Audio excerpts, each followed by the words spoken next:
This is Andi Purewal, Boxing News. I finally caught up with Russ Anber this week. Yes. Russ, it's always a pleasure to see you. You're Thank on you, the man. end of a victory tonight with your man Oleksandr Usyk retaining his unified heavyweight crown. I'm going straight into obviously one of the biggest talking points on social media has been the alleged low blow which Oleksandr was allowed to recover Not alleged. from. Not I want to get alleged. your thoughts and your take on it. Well, there's no alleged. I mean, do you want me to show you the picture? I mean, I don't know. I don't even know why it's even being discussed, because to say it's alleged is calling Usyk, a man of character, and we know who he is, a liar. He's a liar and he faked it. That's what you're saying. And I'm sick of this. I'm sick of this. What is it like? How blind do you have to be that you can't see it was a low blow? And stop thinking that a low blow is only when it hits you in the testicles. That's not the only time it's a low blow.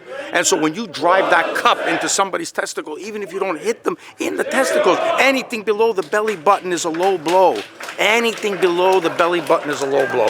And I think Andy, it's, I'm a little disappointed actually in all the media coverage that we've had over the last 2 days. Yesterday, everybody was just asking about James Bashir, about, he's in the corner. That was the big talking point. Why? You have a guy fighting for the heavyweight championship of the world against Oleksandr Usyk, and the concern is it's James Ali Bashir in the other corner. And today, instead of talking about the dominating performance that Usyk put on, dominating 10 rounds out of 10, a dominating performance, he didn't get touched. It was a masterclass performance in front of 35, 40,000 people, and you're talking about if there was a low blow was legal or not. This is insane. The guy just defended his heavyweight championships of the world in a masterclass performance against a tough guy.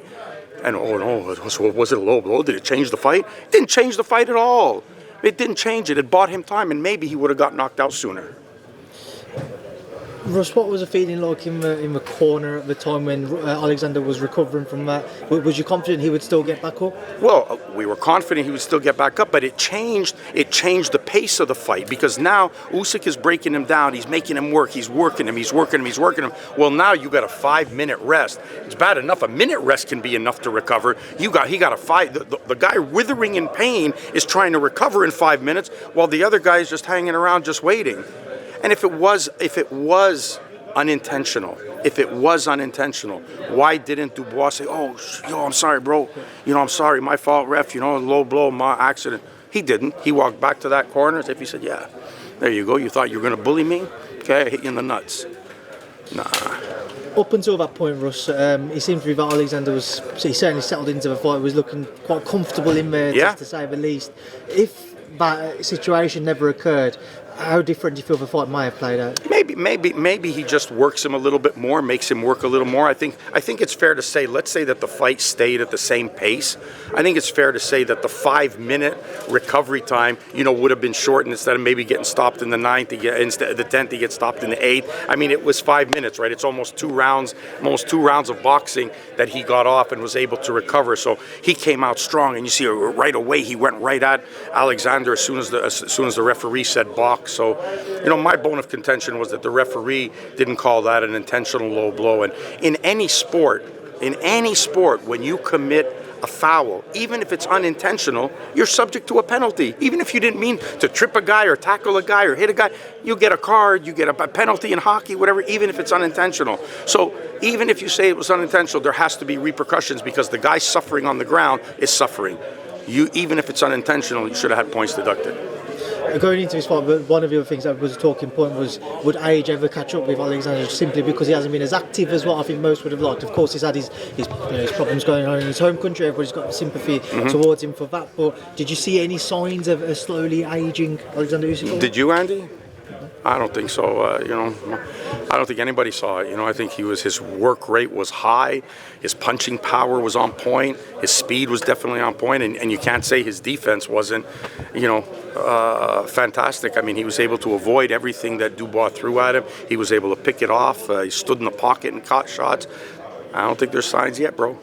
I don't want to keep too much of your time, but just a couple of things. I'll quickly ask you a couple of questions on next week. Liam Smith, Smith-Eubank Jr. too. I assume you'll be travelling out there to help Liam? Yeah. Tomorrow, one of my favorite guys to work with, Liam Smith.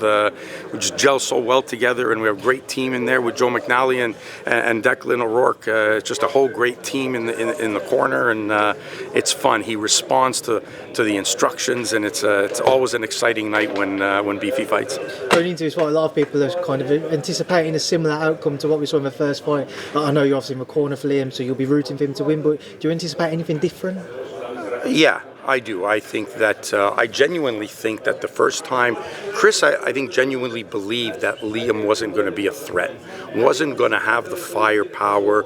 You know, I think he believed that he was just, even if it would be a tough fight, he'd get over it. You know, he'd be able to manhandle and control whatever he wanted in the fight. And I think now he realizes, wow, you know, Beefy's for real. You know, Beefy comes to fight. So I think he's going to be more cautious, better prepared, not going to want to get caught up in exchanges, going to want to fight his fight. You know, it's going to force Beefy to have to get into his rhythm. And, you know, it might not be a quick fight like it was last time because I think that he'll be ready for it and prepared for whatever Beefy brings. So we're preparing, thinking that Eubank is coming in at 100%. Russ, obviously it's getting late now. There's a million things that I'd like to talk to you about, hence why we've tried to do this interview early in the week. But knowing you're in Liverpool, Manchester rather, yeah. next week, Yeah. I'll tie in with you then and we'll get that sit down. Of course, Andy. Anytime, brother. Perfect. Thank you, Russ. All right, mate.